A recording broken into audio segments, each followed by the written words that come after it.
Hello అందరికీ నమస్తే. Welcome to our గోపిస్టర్ సర్కిల్. సో ఫ్రెండ్స్, మన యూట్యూబ్ ఛానల్ ఎవరైతే మొదటిసారిగా చూస్తున్నారో వారు సబ్స్క్రైబ్ చేసుకోండి, అదేవిధంగా లైక్ చేయండి. మీకు అర్థమెటిక్ రీజనింగ్ ఒక మంచి నోట్స్ ఆన్లైన్ క్లాస్ కావాలనుకుంటే మన గోపిస్టర్ సర్కిల్ యాప్ ని గూగుల్ ప్లే స్టోర్ నుండి డౌన్లోడ్ చేసుకొని మీరు క్లాసెస్ వినవచ్చు. మనం 1 by 1 ఏది సింపుల్ ఇంట్రెస్ట్ కాన్సెప్ట్ లో మనం 2016 తర్వాత 2018 ఆ తర్వాత 2022 నోటిఫికేషన్ సంబంధించింది ఇదే సింపుల్ ఇంట్రెస్ట్ బార్వడ్డీ క్వశ్చన్స్ ఎస్ఐల్ కానిస్టేబుల్ లో అదేవిధంగా ఏపీలో కావచ్చు, తెలంగాణలో కావచ్చు ఏ విధంగా అడిగింది అనేది మనం ఒకసారి షార్ట్ కట్ రూపంలో క్లియర్ ఎక్స్ప్లెనేషన్ కాదు, ఎగ్జామ్ లో కూర్చున్నప్పుడు ఎలా చేస్తాం అనేది మనం ఆ పాయింట్ ఆఫ్ లో డిస్కస్ చేస్తున్నాం. ఓకేనా? అందులో ఇచ్చినటువంటి క్వశ్చన్ ఒకసారి చూడండి. The simple interest on 73,000 rupees for 488 days at 5% per annum is అంటున్నాడు. 73,000 రూపాయలపై 488 రోజులకి సంవత్సరానికి 5% వడ్డీ రేటు చొప్పున అయ్యే బార్ వడ్డీ ఎంత? నేను డేస్ గురించి మీకు టాపిక్ లో తీసుకున్నా. అక్కడ చూడండి, మనం షార్ట్ కట్ డైరెక్ట్ ఏం తీసుకోవచ్చు అంటే మనం 7300 రూపీస్ 73,000 కదా, సో 73,000 రూపాయల పైన తీసుకునే పర్సెంటేజ్ ఎంత? 5%. ఈ 5% అనేది ఎన్ని ఇయర్స్ ది? 1 years the. కానీ మనకి ఇక్కడ ఏమి ఇచ్చిండు? డేస్ అంటే మనకి ఇచ్చిన మనం ఏం రాసుకున్నామంటే షార్ట్ కట్ లో సో ఇక్కడ ప్రిన్సిపల్ పైన 5% తీసుకొని అది ఎన్ని ఇయర్స్ అయితే అన్ని ఇయర్స్ మల్టిప్లై చేస్తాం. కానీ ఇక్కడ డేస్ ఇచ్చింది కాబట్టి ఆ 488 డేస్ ని మనం ఇయర్లకి మార్చాలంటే 365 అని రాస్తాం. ఎందుకు? ఇది ఏమో ఇయర్లీ పర్సెంటేజ్, ఇది ఏమో డేస్ ఇచ్చింది కాబట్టి టోటల్ డేస్ ఇయర్లకి మార్చుకోవాలి. అప్పుడు మనం ఏం చేస్తామంటే పర్సెంటేజ్ కి 2 సున్నాలు అనేది క్యాన్సిల్ అయిపోతుంది. 73 ఎంతలో పోతుంది అంటే 5 365 55 అనేది క్యాన్సిల్ అవుతుంది. కాబట్టి నీకు వచ్చే ఆన్సర్ ఏం రాసుకోవచ్చు అంటే 4880 అనేది ఇంట్రెస్ట్ అనేది అవుతుంది. ఎంత రాసుకోవచ్చు? 4880 అనేది ఇంట్రెస్ట్. సో సెకండ్ ఆప్షన్ అనేది కరెక్ట్. ఎంత అంటే మనం ఎగ్జామ్ లో కూర్చున్నప్పుడు థింకింగ్ ఏమన్నది తీసుకుంటున్నా, డైరెక్ట్ ఏ వాల్యూ యూజ్ చేయాలో ఆ వాల్యూ మాత్రమే యూజ్ చేయాలి, అంతేగాని ప్రిన్సిపల్ అలానే రాసుకుంటూ ఉండొద్దు. ఓకేనా? మరి నెక్స్ట్ క్వశ్చన్ చూద్దాం.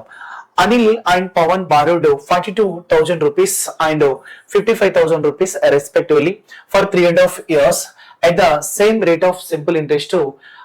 If Pawan has to pay 3640 rupees more than Anil, then the rate of simple interest is అంటున్నాడు.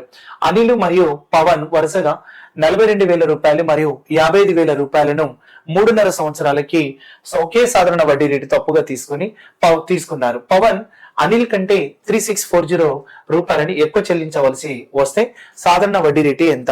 సో ఈ క్వశ్చన్ ఇక్కడ చూడండి, డిఓ ఎగ్జామ్ 2022 లో అడిగింది. అయినా కూడా మనం ఏం చేయాలంటే మనం బిఫోర్ లో తీసుకున్నాం, ఏది మన 2018 లో 2016 లో ఒకటి వచ్చింది అట్లనే.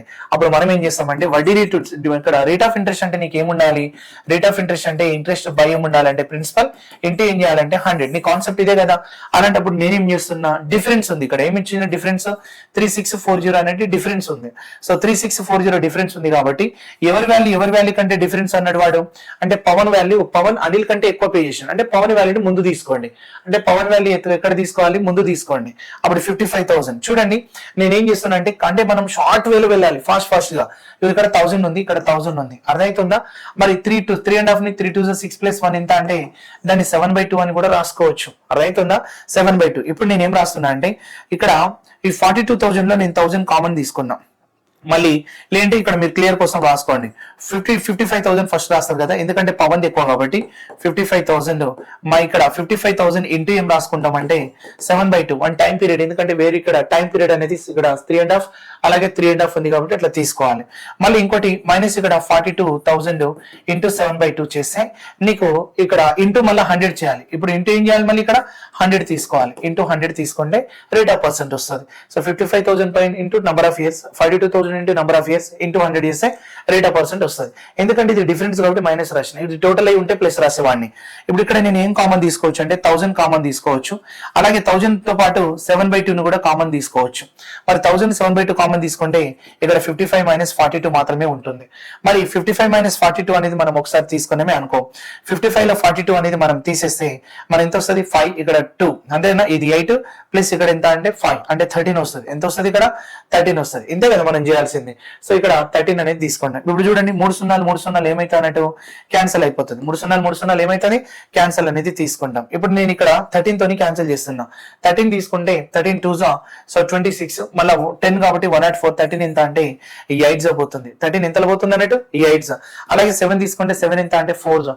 ఈ బై 4 ఇంటూ అవుతుంది కాబట్టి 4 × 2 ఎంత రాసుకోవచ్చు అంటే 8% అని రాసుకోవచ్చు. అంటే రేట్ ఆఫ్ పర్సెంట్ ఎంత అని చెప్పొచ్చు అంటే 8% అనేది అవుతుంది. అంటే ఇక్కడ 4 7/2 ఉంది కాబట్టి బై 2 పైకి వెళ్తుంది 4 2 10 అని చెప్పొచ్చు 4 2 8 అని చెప్పొచ్చు అంటే నీకు ఇక్కడ పర్సెంటేజ్ ఎంత అన్నట్టు 4th ఆప్షన్ అనేది నీ రైట్ అవుతుంది చెప్పవచ్చు రైట్ అవుతుందని చెప్పొచ్చు అర్థమవుతుందా సో 4th ఆప్షన్ అనేది రైట్ నెక్స్ట్ క్వశ్చన్ చూద్దాం the simple interest on a certain sum for 3 years at 6% per annum is 22,500 rupees and on the same sum for 4 years at r% per annum simple interest is 40,000 rupees then the simple interest on the same sum for r years 7% per annum is అంటున్నాడు so ఒక నిర్దిష్ట సొమ్ముపై సాలిన 6% చొప్పున 3 సంవత్సరాలకి 22,500 రూపాయల వడ్డీ లభిస్తుంది అదే సొమ్ముపై సాలిన 6% తోటి 6% చొప్పున 4 సంవత్సరాలకి బార్ వడ్డీ మరి ఇక్కడ 40,000 రూపాయలు వస్తుంది అంటున్నాడు అదే సొమ్ముపై ఇక్కడ 7% తోటి 6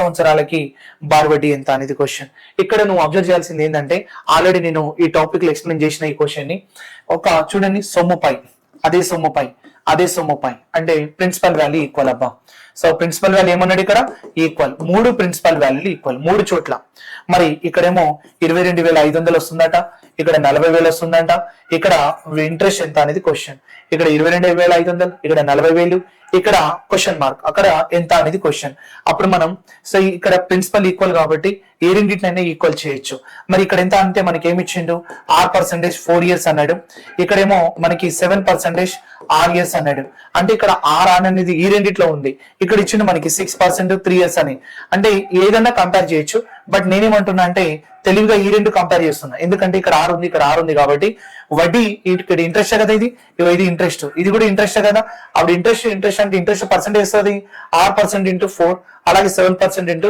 r వస్తుంది అందుకోసం r% ఇంటూ 4 చేస్తే నాకు ఎంత వస్తుంది అంటే 40,000 ఇంట్రెస్ట్ వస్తుంది మరి అదే విధంగా నేను ఇక్కడ ఏం రాసుకోవచ్చు అంటే 7% ఇంటూ r తీసుకుంటే నా వాల్యూ ఎంత అప్పుడు r అనేది క్యాన్సిల్ 4 కి ఇంటూ 10 చేస్తే 40 కాబట్టి అలాగే 7 కి కూడా ఇంటూ 10 చేస్తే నీకు ఎంత వస్తుంది అని అంటే 70,000 మన ఇంట్రెస్ట్ వస్తుంది అని చెప్పొచ్చు సో ఆప్షన్ 3 అనేది కరెక్ట్ అని చెప్పాలి అర్థమవుతుందా అంటే ఇది ఎప్పుడు వస్తుంది ఇలాంటివి అని అంటే నువ్వు నంబర్ ఆఫ్ టైమ్స్ ప్రాక్టీస్ చేస్తే వస్తుంది ఓకేనా మన నెక్స్ట్ క్వశ్చన్ చూద్దాం the ratio of a principal and the total amount so and the total amount ఇక్కడ ఏమి ఇచ్చిండు అని అంటే so and the total amount with r% simple interest rate on that principal after 1 year is A/B అంటున్నాడు then value of r in terms of AB is అంటున్నాడు so TSSI prelims 2022 question ఇక్కడ 114 అనేది option cancel cut చేసుకోండి so ఇక్కడ చూడండి ఒక అసలు రూపాయలు మరియు దానిపై ఒక సంవత్సరం తర్వాత 6% సామాన్య వడ్డీతో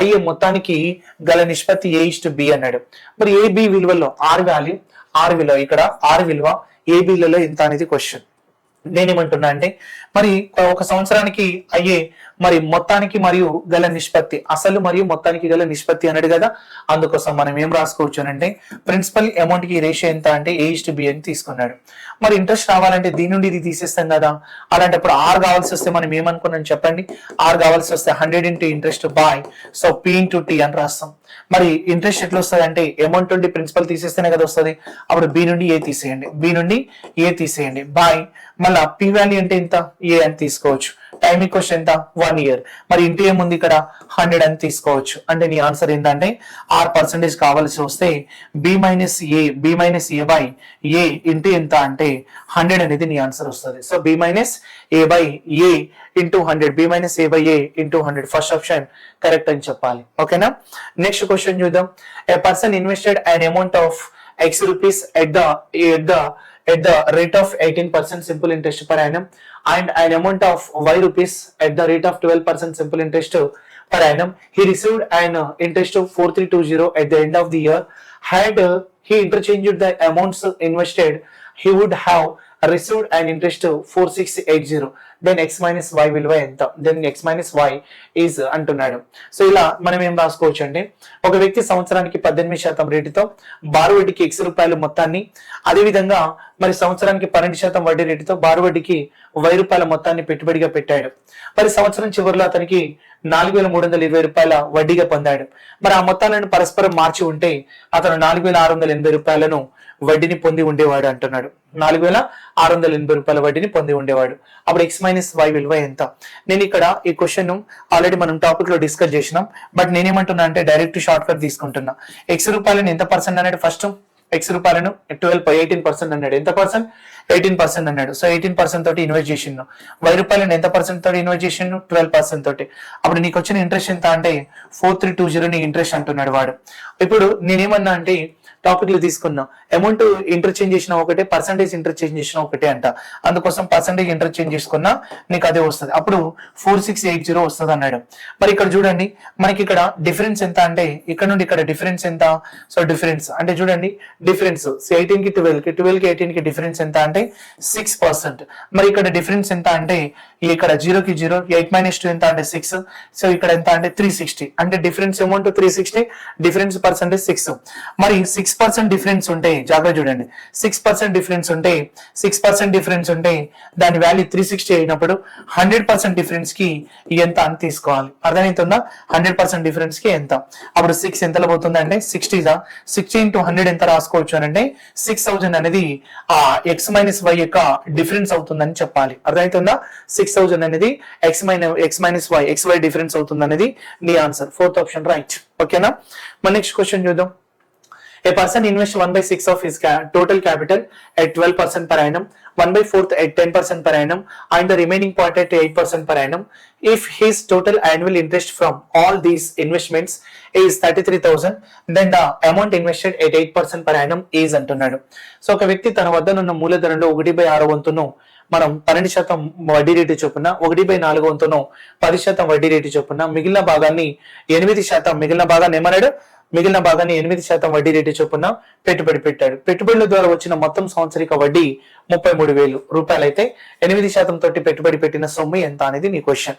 అప్పుడు మనం ఏం చేయాలంటే సింపుల్ గా నేను చెప్తున్నా చూడండి, 1/6 కొను 1/4 కి నువ్వు ఏం చేయాలన్నా ఎల్సిఎం తీసుకోవాలన్నా. అంటే ఎల్సిఎం ఎంత వస్తుంది అంటున్నా? 12 పార్ట్స్. టోటల్ ఎన్ని పార్ట్స్? 12 పార్ట్స్. అప్పుడు నేను డైరెక్ట్ షార్ట్ కట్ వెళ్ళిపోవచ్చు. 12 పార్ట్స్ అని తీసుకున్నాం కదా, 6 ఎన్ని టైమ్స్ అవుతుంది? 2 టైమ్స్. ఇక్కడ 4 ఎన్ని టైమ్స్ అవుతుంది? 3 టైమ్స్. అప్పుడు నేను 2 పార్ట్స్ ని, సో ఇక్కడ ఎంత? 12% తోటి 12 to 24%. అలాగే నెక్స్ట్ వన్ తీసుకోండి, అలాగే 4 3s కాబట్టి 3 పార్ట్స్. 3 పార్ట్స్ ని ఎంత పర్సెంటేజ్ అంటే 10%. సో 10% తీసుకుంటే 10 into 3 ఇక్కడ 3 30% అవుతుంది. రిమైనింగ్ పార్ట్ అన్నాడు. మరి 2 + 3 ఎంత? 5. మరి టోటల్ ఎంత? 12. అరే రిమైనింగ్ ఎంత? 7 పార్ట్స్. ఇంటూ ఎంత అంటే 8. 7 8 56% అవుతుంది. మరి ఇప్పుడు చూద్దాం, ఇది 54 + 56 టోటల్ ఎంత అంటే మనకి 110 అవుతుంది. ఎంత అవుతుంది? 110 అవుతుంది. ఈ 110% ను అందులో నాకు ఏ పార్ట్ అడిగిండు? 7 సంబంధించిన పార్ట్ అడిగిండు. అందుకోసం బై ఎంత అంటే 7% తీసుకోండి. 7 నేను బిఫోర్ లో నేను స్కీమ్ గురించి తీసుకున్నా. అప్పుడు 7 పార్ట్స్ వాల్యూ బై చేస్తే అప్పుడు 110/7 నీవు టోటల్ కూడా రాసుకోవచ్చు. 110/12 అని తీసుకుంటే మొత్తం వస్తుంది. మళ్ళా ఇదే రేషియో తోటి డివైడ్ చేయాలి. 2 3 7 తోటే డివైడ్ చేయాలి. అందుకోసం 7 రాసుకుంటే అయిపోతుంది. 110/7 కి వాల్యూ ఎంత అంటే సో 33,000 అయినప్పుడు మరి 100% ఎంత? మరి 100% అంటే ఎవరిది అవుతుంది అని అంటే నేను 7 అని ఎవరిది రాసిన? సి అంటే ఇక్కడ 3 ఉంది అంటే 8% తోటి 8% ఇన్వెస్ట్మెంట్ రాసిన అంటే దాని వాల్యూ వస్తుంది అన్నట్టు. అర్థమైందా? అలా తీసుకుంటే ఇక 0 0 క్యాన్సిల్ అవుతుంది. 11 తీసుకుంటే 11 ఎంత అంటే 3s 11 3s 33 2 సున్నాలు రాసుకున్నాం. అప్పుడు మనం మల్టిప్లై చేయాల్సిన నెంబర్ చూడండి, 7 into 300 into 100 అని తీసుకోవచ్చు. 7 మూలు 21 కాబట్టి అప్పుడు 7 మూలు 21 కాబట్టి సో 21 పక్కన 4 సున్నాలు రాసుకోవాలి. అప్పుడు 2,10,000 అనేది నీ ఆన్సర్. ఎంత అని రాసుకోవచ్చు? 2,10,000 అనేది నీ ఆన్సర్. అలా 2,10,000 ఏ ఆప్షన్ రైట్ అవుతుంది? సెకండ్ ఆప్షన్ రైట్ అవుతుంది. ఓకేనా? మన నెక్స్ట్ క్వశ్చన్ చూద్దాం. A certain amount was invested for 7 years in bank A, which has offered simple interest at the rate of 7% per annum. After 7 years, the total amount received from bank A was invested for 2 years in bank B, which has offered on interest at the rate of 8% per annum, compounded annually. If the interest received from bank B was 15,496 rupees, then the sum invested initially అంటున్నాడు. కొంత సొమ్ము సంవత్సరానికి 7% చొప్పున 7 సంవత్సరాలు గాను bank ఏలో పెట్టుబడిగా పెట్టారు. 7 సంవత్సరాల తర్వాత బ్యాంక్ ఏ నుండి పొందిన మొత్తం సొమ్మును 2 సంవత్సరాలకు గాను సంవత్సరానికి 8% చొప్పున చక్రవడ్డీ ప్రకటించిన బ్యాంక్ బిలో తిరిగి పెట్టుబడిగా పెట్టారు. బ్యాంక్ బి నుండి పొందిన వడ్డీ సో 15,496 రూపాయలు అయితే ప్రారంభంలో పెట్టుబడి ఎంత అంటే ఇక్కడ ఏం రాసుకున్నాడు అంటే ఇది బ్యాంక్ అబ్బా, ఇది బ్యాంక్ లో సింపుల్ ఇంట్రెస్ట్ తోటి పెట్టిండు. సింపుల్ ఇంట్రెస్ట్ తోటి పెడితే అమౌంట్ తెలుసా నీకు? తెలియదు. రైట్? లాస్ట్ స్టార్టింగ్ సొమ్మే అడుగుతున్నాడు. బ్యాంక్ సింపుల్ ఇంట్రెస్ట్ తోటి పెట్టిండు. ఎంత? 7%. 7% అంటే ఎన్ని ఇయర్స్? 7 ఇయర్స్. అంటే ఎంత పర్సెంట్ అవుతుంది? 49% అవుతుంది. ఎంత పర్సెంట్? 49. మరి మొత్తం అంటే 149. అమౌంట్ అయితే ఏం రాసుకోవచ్చు 149, ఎందుకంటే ఇది ఎగ్జామ్ క్వశ్చన్ కాబట్టి డైరెక్ట్ అట్లనే వెళ్ళాలి. 7 7 49 ప్లస్ 100 ఇంట్రెస్ట్ కదా, 100 ప్రిన్సిపల్ కదా, 100 ప్లస్ 49 149 రాస్తున్నా.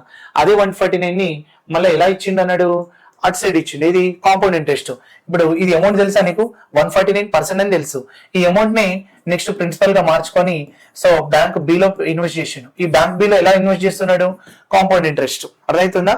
అప్పుడు బ్యాంక్ బిలో ఇంట్రెస్ట్ ఇచ్చింది చూడండి, 15,496 ఇక్కడ వచ్చింది, ఇక్కడ కాదు. అందుకోసం మనం జస్ట్ 8% వాల్యూని తీసుకుంటున్నాం. 8% 4 తీసుకోండి. 8% ఫ్రాక్షన్ ఎంత అంటే 100 రాస్తే 4 2 425 కాబట్టి సో 27/25 అని రాసుకుంటే అప్పుడు 27/25 షార్ట్ కట్ డైరెక్ట్ చక్రవడ్డీ కాంపౌండ్ ఇంట్రెస్ట్ తీసుకుంటాం మేడం. సో అప్పుడు 2 years కాబట్టి స్క్వేర్ అని రాసుకోండి. సో 2 years కాబట్టి స్క్వేర్ అని రాసుకోండి. 729 రాసుకోవచ్చు, అలాగే 625 అని రాసుకోవచ్చు. అర్థమవుతుందా? మరి ఈ రెండింటి మధ్య డిఫరెన్స్ ఎంత అంటే ఇగో ఇది ప్రిన్సిపల్ అంటున్నాం మనం కాంపౌండ్ ఇంట్రెస్ట్ లో, ఇది అమౌంట్ అంటాం. ఇది ఏమంటాం, అమౌంట్ అంటాం. మరి 9 - 5 ఎంత అంటే 4, 2 - 2 0 104 వచ్చింది. ఈ 104 కాంపౌండ్ ఇంట్రెస్ట్ కాబట్టి ఆడిచ్చిన కాంపౌండ్ ఇంట్రెస్ట్ 15,496 ఉంది. అప్పుడు 15,496 అనేది రాసుకొని అప్పుడు 625 కి ఎంత అని రాసుకోవాలి. అర్థమవుతుందా? 625 కి ఎంత, అప్పుడు 625 కి ఎంత అంటే 13 ఎంతలో పోతుందంటే 8ల 104. 13 తీసుకుంటే 13 1 30. అలాగే నెక్స్ట్ వన్ తీసుకుంటే 24 కాబట్టి 13 1 30. అప్పుడు మనకి 11 వస్తుంది. మరి 11 తీసుకుంటే 119 కాబట్టి 13 సో 9 117. మరి 117 అంటే 26 కాబట్టి 2,000 కట్ అవుతుంది. మళ్ళీ ఇక్కడ 8 తో ఒకసారి కట్ చేసుకోండి. 8 1 8, 39 కాబట్టి 8 4 32. అలాగే మన 72 కాబట్టి 8 9. మరి ఇది మల్టిప్లై చేసుకుంటే కూర్చోకూరు ఇక్కడ. అర్థమవుతుందా?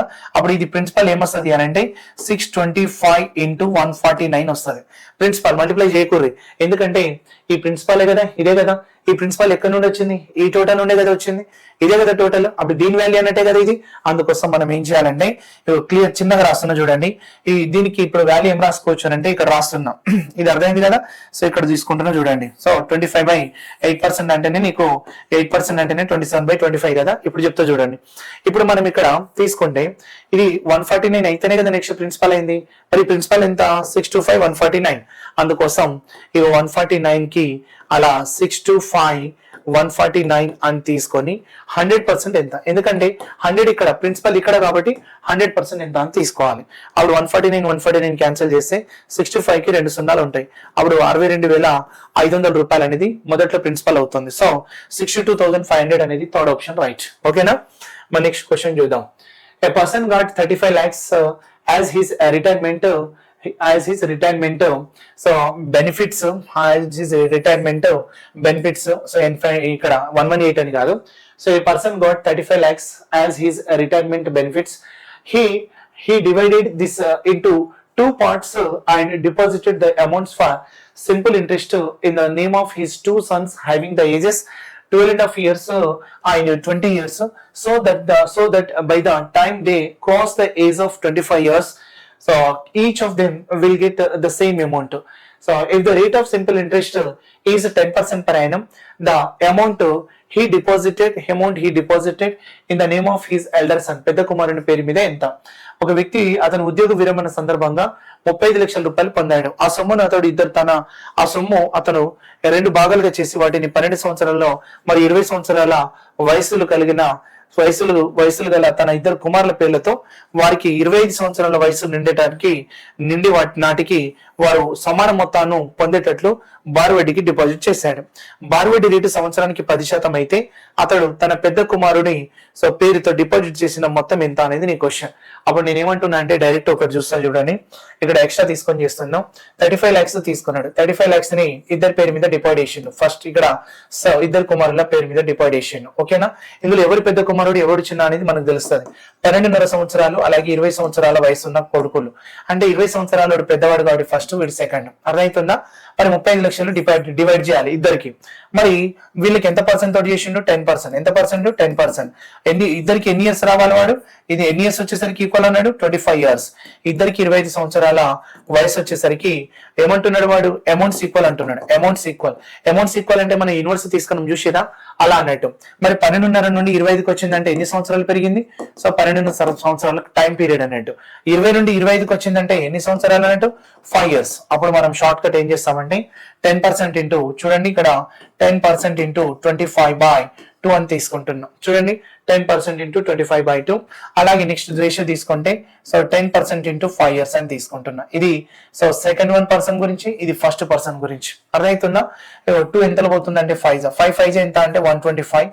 అలాగే 50 అని తీసుకుంటున్నా. కానీ అమౌంట్ అన్నాడు కదా, అమౌంట్ ఈక్వల్ అంటే మనం ఏమనుకున్నాం, సో ప్లస్ 100 తీసుకోవాలి అనుకున్నాం, ప్లస్ 100 తీసుకోవాలి అనుకున్నాం. అప్పుడు మనకి ఏమొస్తుంది అని అంటే సో 225 ఇష్ట ఎంత రాసుకోవచ్చు అంటే 150. అప్పుడు మనం సో ఇక్కడ తీసుకుంటే 25 తీసుకుంటే సో 25 కూడా తీసుకోవచ్చు. 25 తీసుకుంటే 6, 25 ఎంత అంటే 9, 3 తీసుకుంటే 3 2s, 3 ఎంత అంటే 3s, అంటే 3 2 కట్ అయిపోయింది. అప్పుడు మనం ఏం రాసుకోవచ్చు అంటే టోటల్ 5 parts కాబట్టి సో టోటల్ ఎంత 5 parts కాబట్టి 5 కి 35 lakhs అయితే సో 2 కి ఎంత అనేది తీసుకుంటాం. 2 అంటే ఎవరు, సెకండ్ సన్, ఫస్ట్ సన్. అలా తీసుకుంటే 5 ఎంతలో పోతుంది 7. అప్పుడు 2 ఎంత 7 అంటే 14 lakhs డిపాజిటేషన్ అనేది అనుకోవచ్చు. సో 14 lakhs ఎవరి పేరు మీద అన్నట్టు, ఫస్ట్ సన్ పేరు మీద. అంటే సో 14 lakhs అనేది నీ ఆన్సర్ అవుతుంది. ఇక్కడ ఏమన్నాడు వాడు, మనకి ఇక్కడ పెద్ద కుమారుని పేరు మీద డిపాజిటేషన్ సొమ్ము ఎంత 20 నుండి 25, ఇక్కడ 21 ఇచ్చిండు, ఇక్కడ తీసుకుందాం. అప్పుడు మనం ఇక్కడ ఇన్వర్స్ చేయాలి. సారీ, ఇక్కడ మనం ఏం చేయాలంటే ఇన్వర్స్ చేయాలి.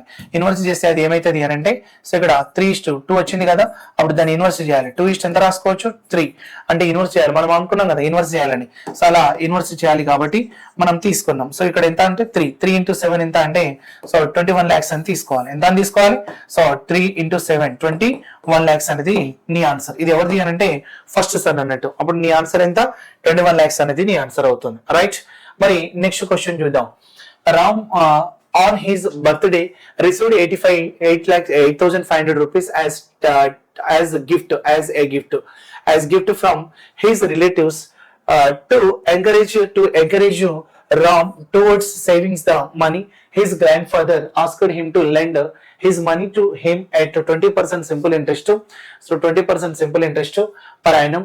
Ram's father prepared to lend money from Ram at 15% simple interest per annum. His elder brother is also interested to lend any amount of money from Ram at 10% simple interest per annum, but his grandfather is interested to take only 5,000 rupees and his father is interested to take the entire money, right? Entire money, but not any part of it. If Ram lent all the gifted amount, then by his next birthday the maximum possible amount he gets అంటున్నాడు. రామ్ తన పుట్టినరోజు బంధువుల నుండి బహుమతి రూపంలో 8,500 రూపాయలు పొందాడు. అర్థమవుతుందా? మరి అతనిలో పొదుపు చేసే తత్వాన్ని పెంచడానికి అతని తాతగారు సాలిని 20% బారు వడ్డీకి అతనికి సొమ్ము అప్పుగా ఇవ్వమని అడుగుతాడు. అతని తండ్రి 15% బారు వడ్డీతో అతనికి సొమ్మును అప్పుగా తీసుకోవడానికి సిద్ధమయ్యాడు. పెద్ద అన్న సాలిన 10% బారు వడ్డీ రేటుతో అతని సొమ్మును ఎంత మొత్తమైనా అప్పు తీసుకుంటానన్నాడు. మరి అతని తాతగారు 5,000 రూపాయలు మాత్రమే తీసుకోవడానికి ఆసక్తి కలిగి ఉన్నారు. మరి అతని తండ్రి కొంత భాగం కాకుండా పూర్తి మొత్తాన్ని మాత్రమే తీసుకోవడానికి ఆసక్తి కలిగి ఉన్నాడు. రామ్ అతని బహుమతి మొత్తాన్ని అప్పుగా ఇచ్చేస్తే అతని తర్వాత పుట్టినరోజుకి పొందగలిగే గరిష్ట అమౌంట్ ఎంత అనేది క్వశ్చన్. సరే ఒక్కసారి చూద్దాం. రామ్ కి సో గిఫ్ట్ ఎంత వచ్చిందంటే 8,500 వచ్చింది. దాన్ని ఎవరెవరు అడుగుతున్నారంటే సో వాళ్ళ అంటే ఆ అమౌంట్ పెరగడానికి వాళ్ళ తాతగారే ఒక సజెషన్ ఇస్తాడు. ఇది అప్పు ఎవరికైనా అప్పు ఇచ్చుకో అంటే సో గ్రాండ్ ఫాదర్ కి ఇస్తున్నాం, ఫాదర్ కి ఇస్తున్నాం, ఎల్డర్ బ్రదర్ కి ఇస్తున్నాం. మరి ఈ గ్రాండ్ ఫాదర్ ఎంత పర్సెంట్ అడిగిండు 20%, ఫాదర్ ఎంత పర్సెంట్ 15%, ఎల్డర్ బ్రదర్ ఎంత అడుగుతుండు 10%. కానీ ఇక్కడ సపోర్ట్ చేసిన వాళ్ళ వ్యక్తి ఎవరు, గ్రాండ్ ఫాదర్. అప్పుడు గ్రాండ్ ఫాదర్ ఇక్కడ ముగ్గురికి ఇచ్చిండు అంటే ముగ్గురికి ఇవ్వలేదు. గ్రాండ్ ఫాదర్ సపోర్ట్ చేసిండు కాబట్టి అతను 5,000 అడిగిండు కాబట్టి అతనికి 5,000 ఇచ్చిండని తీసుకోవాలి. మరి సపోర్ట్ చేసిన వ్యక్తి కాబట్టి అతను 5,000 అని చెప్పాలి. ఫాదర్ ఏమో మొత్తం అయితే నేను తీసుకుంటా, సగం అయితే నాకు వద్దు అంటే ఈయనకి ఇవ్వలేదు అని అర్థం. అప్పుడు ఎల్డర్ బ్రదర్ ఏమన్నాడు, any part of the amount నేను తీసుకుంటా అన్నాడు. అంటే మిగతా 3,500 వీనికి వచ్చింది అని అర్థం. అప్పుడు వీనికి 5,000 ఇచ్చిండు, అంటే తాతకి 5,000 ఇచ్చిండు, పెద్దన్నకి 3,500 ఇచ్చిండు. ఇక్కడ 20% కాబట్టి పర్సెంటేజ్ కట్ చేస్తే నాకు ఇక్కడ 1,000 రూపాయల వడ్డీ వస్తుంది. ఇక్కడ 10% కాబట్టి సో కట్ చేస్తే 350 రూపాయల వడ్డీ వస్తుంది. రెండు కలిపితే 1,350 రూపాయలు. 1,350 రూపాయలు ప్లస్ 8 8,500. అప్పుడు మనం ఏం చేస్తామంటే టోటల్ ఎంత అవుతుందంటే 9850 రూపీస్ అనేది నెక్స్ట్ బర్త్డేకి అవుతుంది. ఎందుకంటే నేను 1 year పర్సన్ తీసుకొని ఆన్సర్ తీసుకున్నాను అన్నట్టు. అప్పుడు ఇక్కడ ఏం రాసుకోవచ్చు 9850 అనేది తీసుకోవాలి. సో 9850 నెక్స్ట్ బర్త్డేకి అవుతుందని చెప్పాలి.